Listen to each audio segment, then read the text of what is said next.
Hello friends, नमस्कार सभी को। मैं शेफ अशोक स्वागत करता हूं आपका आपके अपने YouTube channel cooking with chef Ashok. तो आज मैं आपको बताऊंगा होटल और रेस्टोरेंट में वीआईपी पार्टी के लिए रेड मटन करी कैसे बनाई जाती है। खाने में बहुत ही ज़्यादा टेस्टी होती है। इसमें काफ़ी सारा होल स्पाइसेस का फ्लेवर होता है, बट इसमें एक भी होल स्पाइसी देखने को नहीं मिलता है। तो अगर आप भी रेड मटन करी बनाना सीखना चाहते हैं तो वीडियो को एंड तक जरूर देखिएगा। यहाँ पे मैंने देखिए 4 केजी मटन लिया है। मटन करी कट का मैं यहाँ पे यूज़ कर रहा हूँ। करी कट में सारे ही पीसेस जाते हैं, बोनलेस भी होता है, चाप भी होती है और नली भी होती है। मटन को मैंने अच्छे से 3 से 4 पानी से धो लिया है यहाँ पे, और पूरा पानी इसका निकलने दिया है। इसके बाद मैंने यहाँ पे देखिए 1.5 केजी प्याज लिया है। 4 केजी मटन बनाने के लिए 1.5 केजी प्याज बहुत है। प्याज को मैंने एकदम फाइन स्लाइस काट लिया है, बिल्कुल फाइन स्लाइस काट लेना है प्याज को।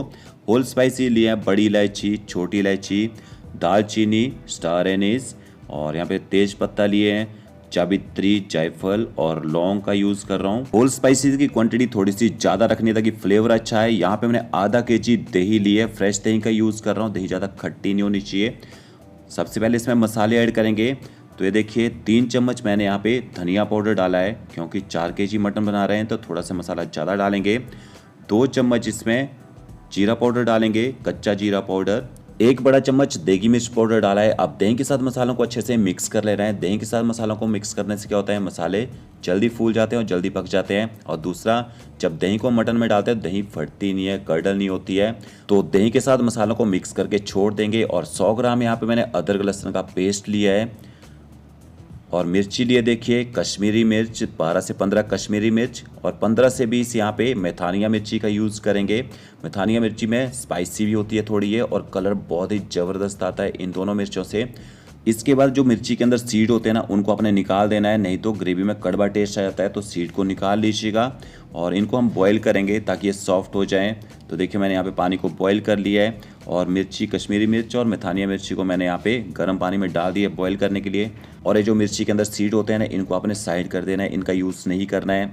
तो सिर्फ एक बॉयल देना है हमने मिर्ची को, और एक बॉयल आने के बाद हमने मिर्ची को इसी पानी के अंदर 10 मिनट तक छोड़ देना है। ऐसा करने से मिर्ची जल्दी सॉफ्ट हो जाएगी। जब मिर्ची को हम ग्राइंड करेंगे ना, एकदम फाइन पेस्ट बनेगा इसका। तो ये देखिए बॉयल आ चुका है। गैस की फ्लेम बंद कर देंगे और 10 मिनट तक मिर्ची को इसी पानी के अंदर छोड़ देंगे। और यहाँ पे मैंने एक लगन ली है और उसमें ऑयल ऐड करेंगे। तो 700 ml मैंने यहाँ पे ऑयल डाला है 4 केजी मटन बनाने के लिए। ऑयल जैसे थोड़ा हीट हो जाए तो आपने होल स्पाइसेस डाल देने हैं। तो ये देखिए सारे होल स्पाइसेस इसके अंदर डाल देंगे, बस जायफल को छोड़ दीजिएगा। अब गैस की फ्लेम आपने मीडियम रखनी है, और मीडियम फ्लेम में होल स्पाइसेस को आपने तिड़कने देना है। आराम से तिड़कने दीजिए ताकि इनका फ्लेवर एक्टिवेट हो जाए और ऑयल के अंदर आ जाए।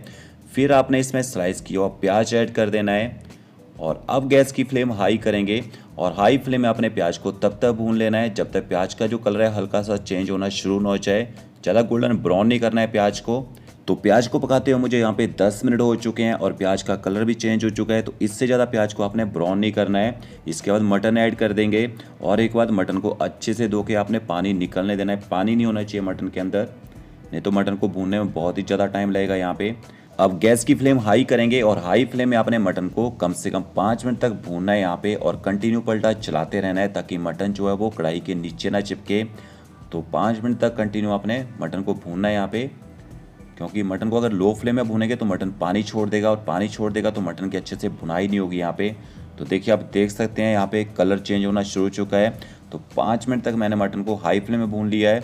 अब इसके बाद हमने मटन को ऊपर से कवर कर देना है। तो 5 मिनट तक हम इसको ऊपर से कवर करके पकाएंगे ताकि इसके अंदर जो प्याज आपको खड़ा खड़ा दिख रहा है ना, वो गल जाए। और एक बात, जब आप मटन को ऊपर से कवर करके पकाएं तो अपने गैस की फ्लेम मीडियम टू लो रखनी है ताकि मटन नीचे से जले ना। तो ये देखिए आप देख सकते हैं 5 मिनट के बाद हमारा जो प्याज है वो अच्छे से गलना शुरू हो चुका है, टूट चुका है। तो इस तरह से आप प्याज को मटन के अंदर गला सकते हैं। प्याज अच्छे से गलेगा तो ग्रेवी स्मूथ बनेगी। फिर हम यहाँ पे अब नमक डालेंगे, क्योंकि प्याज का मॉइस्चर खत्म हो चुका है। फिर नमक ऐड कर देंगे। तो 2 चम्मच भर के मैंने यहाँ पे नमक डाला है, और फिर से गैस की फ्लेम हाई करेंगे। और हाई फ्लेम में अपने मटन को इसके बाद तब तक भूनना है जब तक मटन के अंदर जो आपको थोड़ा बहुत मॉइस्चर दिख रहा है ना, वो खत्म ना हो जाए। तो ये देखिए आप देख सकते हैं मटन ने अब ऑयल छोड़ना शुरू कर दिया है, मतलब मटन अच्छे से भून चुका है। फिर अदरक लहसुन का पेस्ट ऐड कर देंगे, और अदरक लहसुन के पेस्ट को भी आपने अच्छे से पका लेना है। तब तक पकाना है जब तक अदरक लहसुन के पेस्ट की जो एक स्मेल होती है ना, वो खत्म ना हो जाए। तो गैस की फ्लेम मीडियम टू हाई रखेंगे, क्योंकि अदरक लहसुन का जब पेस्ट हम डालते हैं ना तो वो नीचे चिपकता है कढ़ाई के। अब मटन को अगर आपने जल्दी गलाना हो ना तो इसमें आप एक जायफल डाल दीजिए, काचरी पाउडर डाल सकते हैं, कच्चा पपीता डाल सकते हैं, बट कच्चा पपीता जो है ना वो टेस्ट को ख़राब करता है मटन के ग्रेवी के अंदर, तो हम कच्चा पपीता नहीं डालते हैं। तो हम मैंने यहाँ पे जायफल का यूज़ किया है। तो देखिए अच्छे से पेस्ट पक चुका है। इसके बाद हम इसमें रेड चिल्ली का पेस्ट ऐड कर देंगे। जो रेड चिल्ली हमने पानी में बॉईल करके रखी थी ना, उसका एकदम फाइन पेस्ट बना लेना है आपने।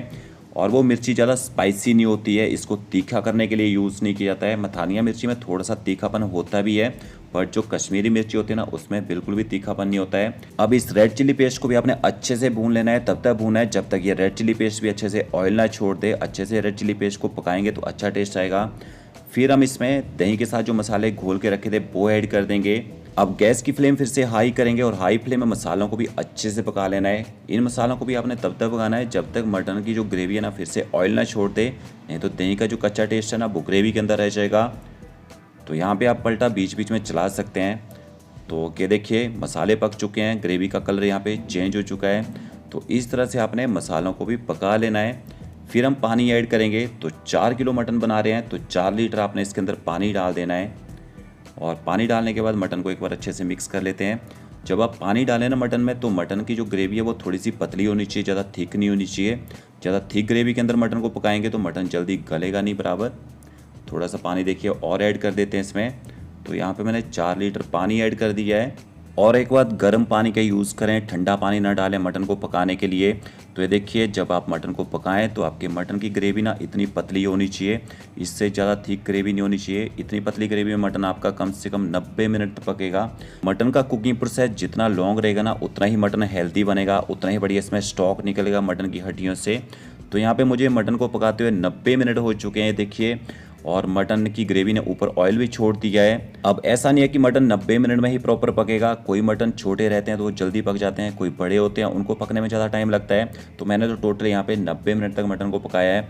अब इसके बाद हमने क्या करना है कि जो इसके अंदर मटन है ना, इस मटन को स्पाइडर की सहायता से निकाल देना है। देखिए ऐसे। अब मैं आपको तरीका बताता हूँ इसके अंदर होल स्पाइसेस को हम कैसे अलग करते हैं और ग्रेवी को अच्छे तरीके से कैसे वीआईपी पार्टी के लिए बना के तैयार करते हैं। तो ये देखिए सारा मटन यहाँ पे मैंने निकाल लिया और जो होल स्पाइसेस थे वो भी स्पाइडर के साथ ही निकल चुके हैं यहाँ पे। और ये जो मटन की ग्रेवी रहेगी ना, इसको आप कोनिकल की सहायता से स्ट्रेन कर सकते हैं, छान सकते हैं इसको। तो ये ग्रेवी एकदम स्मूथ ग्रेवी निकलेगी। बट देखिए हमारी जो ग्रेवी है ना बिना छाने बहुत ही स्मूथ बन के तैयार हुई है। और लास्ट में हम ग्रेवी में थोड़ी सी टमाटो प्यूरी ऐड करेंगे। तो 300 ग्राम यहाँ पे मैंने टमाटो प्यूरी डाली है। टमाटो प्यूरी कम ही डालेंगे क्योंकि इसमें मिठास रहती है। टमाटो प्यूरी को भी ग्रेवी के साथ अच्छे से मिक्स कर लेंगे। और टमाटो प्यूरी डालने के बाद आपने ग्रेवी को कम से कम 10 से 15 मिनट तक लो फ्लेम में पकने देना है। ऊपर से कवर कर दीजिए और ग्रेवी को पकने दीजिए आराम से। और ये देखिए जो मटन है ना, इस मटन को आपने छांट लेना है। इसमें जो हड्डी वगैरह अलग हो गई होगी मटन के पीसीस से, उसको आपने निकाल देना है। और ये देखिए मटन कितना अच्छे से हमारे यहाँ पे गला हुआ है, कितना अच्छे से सॉफ्ट बन के तैयार हुआ है। तो इस तरह से आपने मटन के पीसीस सेपरेट कर देने हैं। और जो होल स्पाइस बच गया ना, इनको आपने फेंक देना है क्योंकि इनका जो फ्लेवर है वो ग्रेवी के अंदर ऑलरेडी आ चुका है। और ये हड्डियाँ भी यूज़ नहीं करनी है अब मटन में। और ये देखिए ग्रेवी भी 10 मिनट के बाद हमारी अच्छे से यहाँ पे पक चुकी है। तो जब आप मटन को पिकअप करें, अगर ज़्यादा बड़ी पार्टी है तो पूरा मटन एक साथ में पिकअप कर सकते हैं, या फिर आधा मटन आप बचा लीजिए अगर छोटी पार्टी चली है होटल में। तो ये देखिए इस तरह से आपने मटन को मिक्स कर देना है ग्रेवी के साथ। मटन ऑलरेडी पका है, ग्रेवी पक चुकी है। अब लास्ट में आपने गरम मसाला पाउडर डालना है। और गरम मसाला पाउडर को भी आपने ग्रेवी के साथ अच्छे से मिक्स कर लेना है। आप डालना चाहे थोड़ा सा इसके अंदर देसी घी भी डाल सकते हैं। तो ये हमारी वीआईपी पार्टीज़ के लिए रेड मटन करी बन के तैयार हो चुकी है। गार्निशिंग कर दीजिएगा लास्ट में रोगन के साथ। Okay friends, thank you.